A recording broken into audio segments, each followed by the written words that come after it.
Hi guys, cook with me. I'm going to cook chicken caldereta sa gata. Let's go. First, let's prepare na lahat ng kailangan. Nabalatan ko na ang carrots and patatas.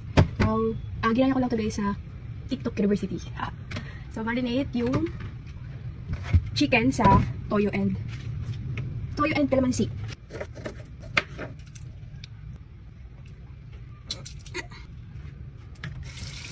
Then, toyo.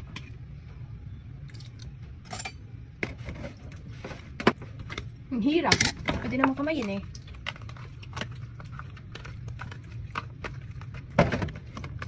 Nice lutuan pa. Guys, hiwa naman tayo ng iba pang kailangan. Bell pepper. And sibuyas bawang. Nilalagyan pala ito ng gata. Nga pala, wala akong gata. Kaya, pabili tayo kay Iya. Diyan lang naman sa baba. Malapit lang. Nadiwain na din natin yung mga carrots and patatas. Maya after this. Naisip ko mag-cooking vlog. Nagdalawang isip ako kanina kasi marami pa akong kailangan i-edit. 3 pa na school vlog. Like a day na life. 2, 3. Hindi ko pa na-edit. Yung isa pa tapos na. Tapos may isa pa ata. Tapos, meron na naman ako i-edit ngayon. Pag nag-video ako nito cooking vlog. Kasi sabi ko, puro a day na life naman yung video ko. Kasi sige, mag-cooking vlog na lang ako ngayon. Tapos na tayo sa sibuyas at bawang. Next natin is yung mga carrots and patatas. Then, ko alam, baka akong bumili ng gata sa baba. Pag si Iya. Pasko na naman, bago makababa dito. Malakas yung boses ko kasi ako lang tao at si Iya. Last time, dito yung kasama namin sa bahay. Kaya nahiya ako. Tapos pagbababa siya, ang bilis kong, ganito pa kalalaki, okay na ba yan? Or masyadong malaki? Ganyan. Pati! Wala kang pasok today, Monday today.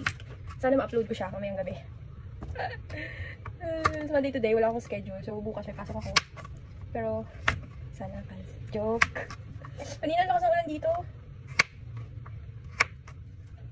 We'll see tomorrow. Aga na naman nun guys. Ano yun? 3 face-to-face? 3 face-to-face yun. So maghapon ako doon. Tatlong classes ko tomorrow. Lahat face-to-face. From 10 to 2:30. May nagdo-notif. Ay, sorry. Shouldn't do that. Yung mga ganun ng kutsilyo.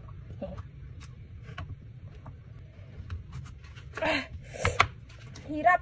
Okay. Iya! Guys, ganun yung si Iya. Like, Pasko na siya bago bumaba or ending ako na yung lumabas or gumawa nung napagawa ko sa kanya. Nakauwi lang niya, may pasok siya today. Ay, hindi lang sa pasok, parang bumili ata siyang book, I don't know. Basta pumunta siya doon, pero naka-uniform siya. Lapit na guys. Gigisa na tayo. Start na tayo mag-isa. Habang siya ay nabili ng gata. Yung gata mamaya pa naman siya nalagay. Mag-isa na muna tayo. Ay naku guys, yung Reno, hindi siya yung easy open na kan. Nabuksan ko pa to. Guys, look! Nabuksan ko siya. Start tayo magluto. Yun pala po. Unahin daw natin gisahin yung gisahin. Prituhin yung patatas. Sana nakikita mo. Prituhin natin yung patatas and carrots kasi mas masarap. Mag-aado ko oil kasi parang kulang. Alam mo guys, bumili ako nito. Kasi akala ko nilalagyan nito. Pero yung napanood ko sa TikTok, University, walang ganito. Like yun na ang nilalagay, gata. So parang feeling ko pag nilagyan ng gato, magiging afritada na ba yun? Diba? Na-afritada na siya. So, hindi natin nilalagay yan.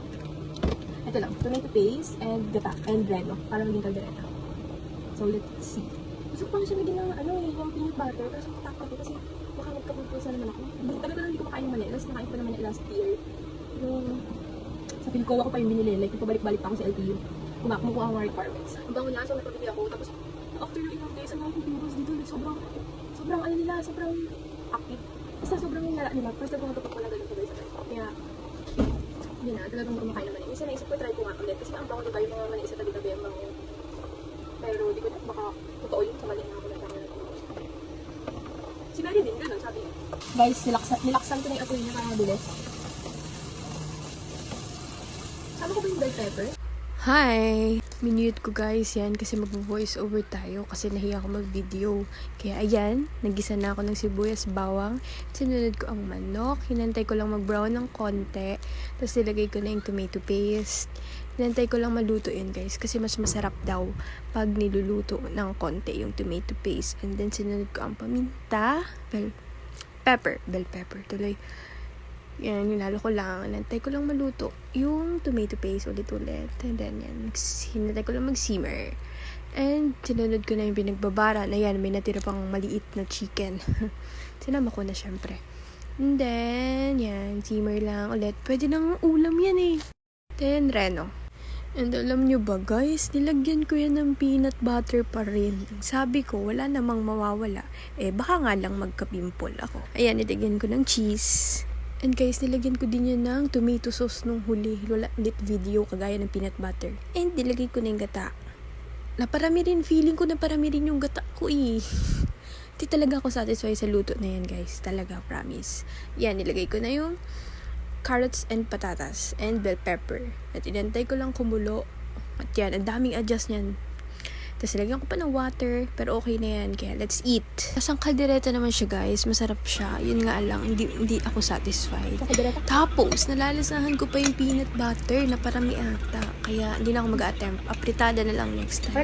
Tapos habang kumakain ako niyan, chinit ko si Darlene. Na namimiss ko yung kaldereta ng Daddy Munjing, yung papa niya.